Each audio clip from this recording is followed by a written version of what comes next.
Hello, everyone. Like a lot of the independent citizen journalists covering Trump's meeting with Putin, I am basically furious and disgusted. I don't care what the official news channels say at this point. I stopped caring a very long time ago. I can just tell you how I feel personally. It's not that I expected much from this, but this blatant display of sucking up to a war criminal by a pedophile was more than anyone would have to endure ever. It is an insult, not only to people of Ukraine, but anyone in the world who is fighting to retain their rights, to protect their country, to protect their families and their homes. Not surprisingly, Putin immediately started making demands for himself without suggesting that he might give something up. He says that to end the war, he will want complete control of Donetsk and Luhansk region. So they have most of Luhansk anyway right now, but Ukraine continues to retain crucial portions of the Donetsk region. And the last but not the least, why the fuck should Ukraine give up portions of its own country because Putin said so? Why is it okay with anybody? So the precedent we're setting here is that basically, like when Supreme Court, U.S. Supreme Court said that Trump has immunity for whatever he did as president, no matter how horrible.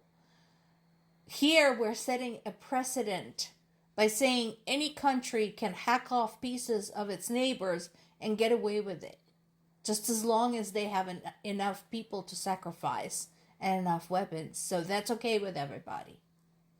Well, I hope you're prepared to face the consequences, because that will come to bite you. Just like that immunity thing is already coming to bite the United States of America right now. Keir Starmer, are you fucking out of your mind? Come on, dude.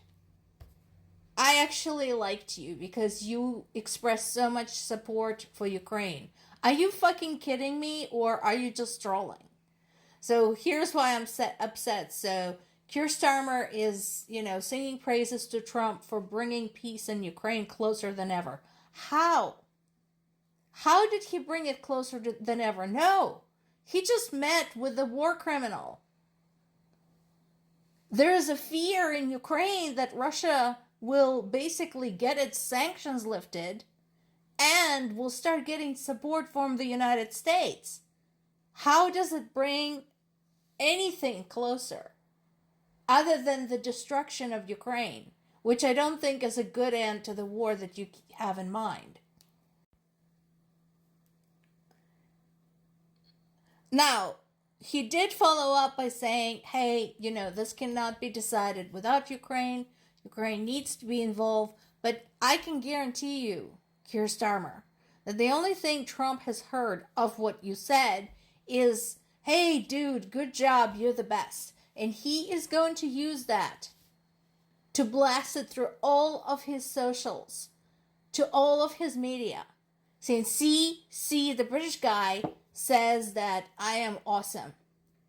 He will completely pay no attention to anything else you said after that. And, sweetie, in order for Putin to end his assault on Ukraine, inviting him for a pleasure trip to Alaska is not the way to go. That is not an inducement for him to do anything. It's kind of the opposite. If you want something that is honest about this meeting, go to Ukrainian sources. They'll tell you. This is one of them. That meeting was sickening and Putin loved it. Absolutely true. This article basically expresses what a lot of us already have spoken about, that it is like hosting Hitler or Mussolini. That's what it's like. He is on par with those. He is a dictator. He is into genocide. He kills off all of his opponents. And it's not going to get any better just because, he is invited for a pleasant visit. And showing it on TV and showing that pathetic excuse for a press conference is not going to help.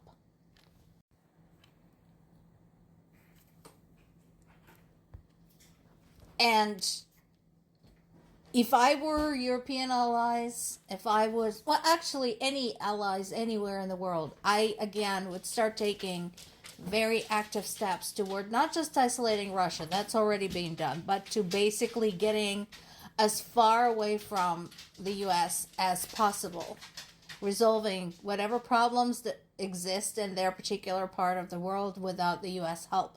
Because, guys, this is U.S. right now. It's not the people of the United States, not all of us. But this is our government. Our government had just went and hosted a murderer.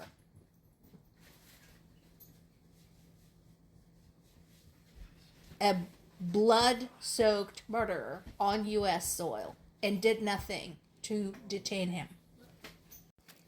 This is a really good point.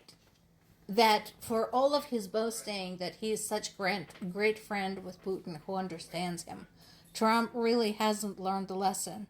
That Putin doesn't really make deals. He takes, and he takes, and he takes, and he takes. Suppose, he got the Donetsk region now, and Luhansk region. He's going to strengthen his forces, he's going to dig in there, and then he's going to go and take more, and more, and more. His ultimate goal is the destruction of Ukraine as a sovereign state, and that is what he's going to keep working towards. And yes, Ukrainian people have every reason to be concerned that Trump will now shift the responsibility for ending the war onto them, even though they didn't start it.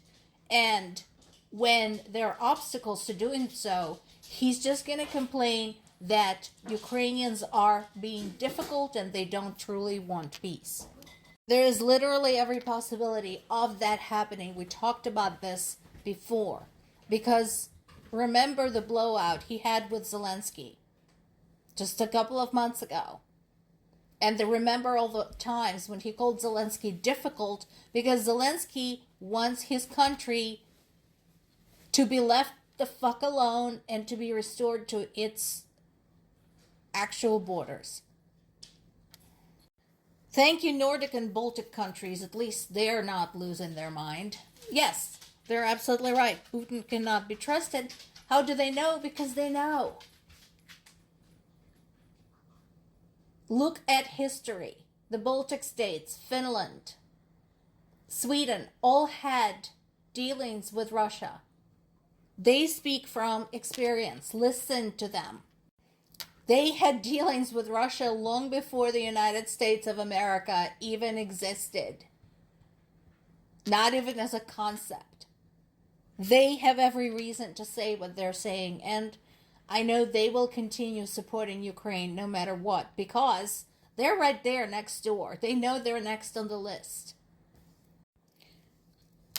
Another thing that never even got brought up, is something that Ukrainian side wanted to achieve, and that is a complete swap of prisoners. So they return all of ours, we give them back all of theirs.